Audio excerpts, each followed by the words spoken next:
I'll never get that. Who comes to videos looking to be pissed off? I was thinking about putting a little disclaimer out there to be like, you know, I hope everyone takes this with a grain of salt, like don't take it personally. But at the end of the day, people are gonna feel how they're gonna want to feel, and I just feel that with us all being adults, we can take emotions out of this and just look at some facts. That's all I'm hoping to get across with this video. So with that said, let's get into it. But first off, just to be clear about everything I'm going to talk about in this video, my 11% cancellation rate seemed to have a lot of people shooketh, and they're not sure as to how it got that high, so we'll talk about that. Also too, I want to talk about some scam comments that are down in the comment area. Jen on the Go actually mentioned this on one of her videos, and I thought that would be a great topic to also mention over here because I see it running rampant. And lastly, we're going to talk about my screenshots related to earnings, metrics, and things like that when it comes to these types of YouTube videos. There was a lot of comments that I seem to be kind of answering over and over again. I do see these again. I'm just going to link this video and just move on with it. All right, let's chat, shall we? So the first thing I want to talk about is the 11% cancellation rate. I had a few comments of people asking, why is it so high? Like, what are you doing? I'm just going to give you the reasons why I think it's so high. And honestly, guys, I don't even look at those metrics like that. That was the first time in a long time, I'm talking months, before I even opened up Instacart's, you know, how am I doing thing, looked at my star rating, looked at the customer report. I was actually shocked I was at 5%. I was thinking maybe like a 4 point something. But, you know, after every 100 orders, certain things just roll off of your account. If you guys aren't aware of that, that's how it happens. I'm sure somewhere down the line, somebody didn't find every experience that they had with me as 5 stars. But for right now, that's where my account was sitting. I was shocked to see that in a good way, but also shocked to know that I was very close to being deactivated. So with me, I'm only going to speak to myself personally, but I think some of you guys can actually agree with this. Batches that are high paying don't stay on the screen very long. Some people aren't seeing any batches over $20 these days. So if I'm driving, I have my Instacart screen up and I see a batch flash on my screen and it's, you know, $40, $50, I try to, as somebody mentioned in my comments one day, I'm trying to snatch the batch, you know? And obviously when you're driving, you don't have time to examine it. That's why I said in this video, and make sure the batches that you take are the batches you want. Using that strategy, I can see has hurt my account, and I'll explain. So if I go and snatch a batch, and then when I pull over and have time to examine it, and they have an outrageous amount of like water and soda, you find out they're living in an apartment complex and they're on the 3rd floor. Just not something I'm trying to put my body through. I'm not a spring chicken anymore, and my Wolverine healing factor is not what it used to be. So that order gets thrown back. Also, too, if you're just randomly snatching a batch in the hopes of it being a high-paying order that works in your favor, you don't sometimes see where it's going. You know, it could be very high miles. Yes, it's paying you $50, depending on where you're actually sitting. You could be driving a far distance to even get to the store, and then God only knows where the customer is. So once you get in there and examine it, it might not be the best order for you. That order is going to go back. And oftentimes too, I know this has happened to me. Down here, we have a few specialty food stores, like those kind of nature stores. One's called Nature's Grocers, and I think one's called Wheatsville. I've only seen 2 here in Austin. There's one down here, South Lamar. Not that you guys even know where these streets are, but then there's one that's way up north by the UT campus on Guadalupe. That Guadalupe location is about 30 minutes from where I normally do all of my orders. I'll see Wheatville come up or Natural Grocers come up. They normally have high paying orders. Like, I'm like, oh yeah, I need to get that before it goes. And I look, I'm like, man, that's the Guadalupe location. That's not a location I'm going to be driving to. So yeah, an order like that's going back. I'm not going to drive that much time and that many miles to get to a store. Also, too, when there's low batches in your area, sometimes they'll just show you batches all over the place. So I've seen orders from Bastrop. I've seen orders from Buda. Again, batch strategy. You're driving, you got the order screen up and you see high paying something. You're trying to snatch the batch. And when you get the batch, it's not what you thought it was. Moving forward for me, I won't just be snatching the batch until I can see exactly what I'm getting myself into. Everybody's different. Everybody's built different. 10 cases of water for me, 3 flights of stairs, no problem. That's not me. Maybe in my younger days that could have been me, but no, that's just not where I am right now. I'm not some magical Instacart unicorn whose account is the only one sitting at 11%. If you go to the comments, many people say, yeah, man, I'm right there with you. I'm beyond 11%. I'm at 16%. So 15% wasn't the cutoff for me. I'm not saying those are the rules to live by, but you know, do what you can for your account. So hopefully in that is a better understanding of how my account got to 11%. If not, I don't know what else to tell you. So the next thing I want to talk about is the spam and scamming comments in the comment section. I know for a while it was like some of these sexy chicks that would come onto there and they would like give you like a whole bunch of hearts and stars. You know, I'm seeing them on my new videos, I'm seeing them on old videos, I'm seeing them on other YouTubers accounts, and what they're saying is my account got deactivated, or this customer did some jacked up stuff to me. For anyone who cares, thank God I used such and such services, you know, Instapon or Pack Me Later, or, you know, some random software that they reached out to this person or used this software and they're now back up and running. That is completely false. That is a scam. I'm hoping that all of us are of sound mind and not on any heavy medication, that your judgment would not be clouded and fall for something like this. If you are not talking to an official app representative, like I'm saying, if you're not on chat with Instacart, Ship, or Uber Eats talking about reactivating your account, you're getting scammed. Or if you're not in link with somebody like Cover who's trying to work to help you get some answers or get your account back, you're getting scammed. So guys, if you see that down there, report it.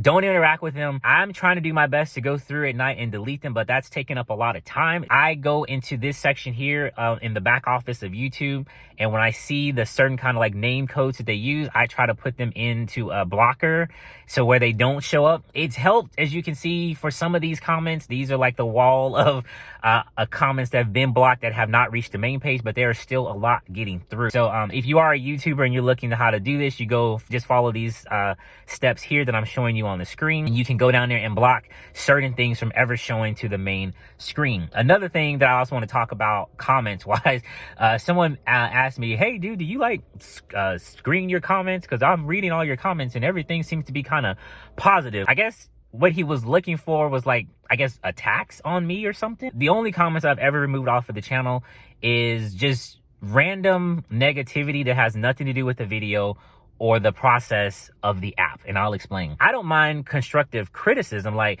I have a lot of people who comment all the time, really good friend, well, you know, good online friends of mine, and some things we don't see eye to eye. Like, but if you're just nitpicking things apart just for the sake of trolling, I've even engaged with some of those people just to see where's your headspace at? Where is this coming from?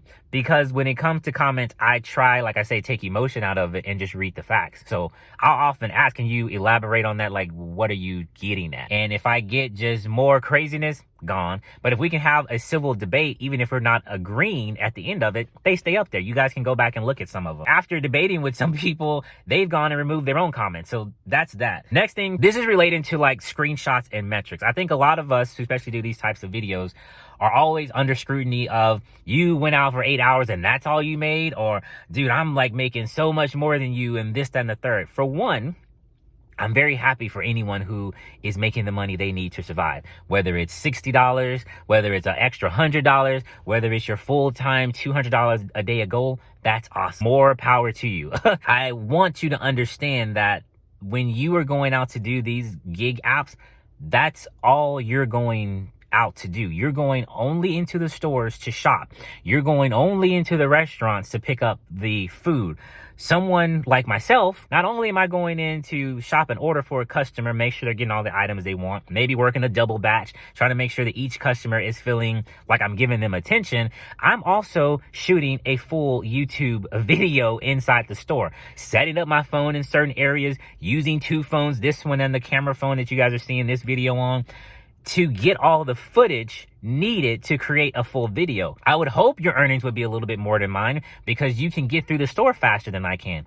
It takes time to get these shots. You know what I'm saying? It takes time to come back into the car and say, okay guys, I just finished that order, heading off to the customer. It was a $36 batch, blah, blah, blah, blah, blah. All that adds up to time away from putting your key in the ignition, turning it on, getting it to the customer, and jumping back into the queue to get the next order. So yeah, I would hope that your ratings are better than mine. They should be better than mine. But that's not to say that on days when I'm not shooting, because most of the times I'll pick a week, shoot 4 videos in a row, and release them once a week, just for the sake of like my sanity. That's not to say that when I go off in there and don't have videos to shoot, I don't burn through the stores and I don't have a low shopping rate. I've gotten my rate down low. You're judging the whole experience off of one screenshot that you see in one video, and then you get the comments that are saying how this gig stuff isn't worth it and you guys are damaging your car, like, get real job. I have some bad days and I also have some phenomenal days. Not every day I go out is documented on my YouTube channel. I would just say look at the full picture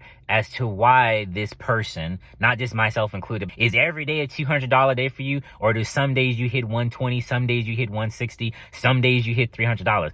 Just consider that. You know, like Bill Nye said, please consider the following. And you know, I think a lot of other people who do videos like this, the pressure of trying to push yourself that extra mile sometime just to have a high payout to show at the end of the video can be daunting. Like, man, I'm only at 120. I'm going to make this video and I know I'm going to get a comment about somebody saying that's low pay, get a real job. And you might push yourself a little more just to have maybe it be 160, 120. It's great for your pocketbooks, but then again, you have to say, who am I trying to prove this to? You know, like, I know what kind of money I can make when I need to make it. I'm making this video for mostly to document my journey, because 5 to 10 years from now, who knows where I'm going to be. And I would love to just look back on this and say that was a really fun and interesting experience in my life, no matter how much money I was making. So these days, that's not really a priority for me. I go out, I make the money, I film the videos, I edit them, I bring them to you guys. And it seems to be, for the people who really get it, don't care. You know, they understand, and we all can keep it moving. Speaking of keeping it moving, I hope this clears up some things. I promise, guys, ride-along videos are coming. If you don't believe me, here's a list of videos that I've shot.